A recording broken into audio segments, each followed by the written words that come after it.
ওমানের সালালায় একটি ভবন ধসের পর নিচে চাপা পড়ে এক ব্যক্তির মৃত্যু হয়েছে। গুরুতর আহত হয়েছেন আরও ৩ জন।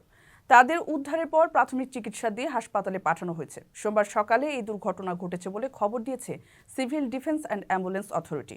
গত কয়েকদিনে ওমানে বিল্ডিং ধসের এটি দ্বিতীয় ঘটনা। এর আগে দক্ষিণ আল শারকিয়ার সুরে ঘুমের মধ্যেই ভবন ধসে 2 প্রবাসীর মৃত্যু হয়। তখন উদ্ধারকারী সংস্থার তরফ থেকে বলা হয়, ধসে পড়া ভবনটি বেশ পুরনো এবং ঝুঁকিপূর্ণ ছিল। সোমবারই যে বিল্ডিংটি ধসে পড়েছে সেটি নির্মাণাধীন ছিল বলে জানা গেছে। খবর পাওয়ার সঙ্গে সঙ্গে ঘটনাস্থলে পৌঁছে উদ্ধার তৎপরতা শুরু করেন উদ্ধারকর্মীরা। অসাবধানতাকে এই ধসের কারণ বলে মনে করা হচ্ছে। ওমানে ভবন ধসের সবচেয়ে ঝুঁকিপূর্ণ এলাকা হিসেবে বিবেচনা করা হয় সুরকে। বেশ ঐতিহ্যবাহী এবং পুরনো এই অঞ্চলটি অনন্য স্থাপত্যের জন্য বিখ্যাত। শহরের অসংখ্য ভবন বেশ পুরনো আমলের, ফলে অতিবৃষ্টিতে স্থানীয় বাসিন্দারা বেশ আতঙ্কে থাকেন।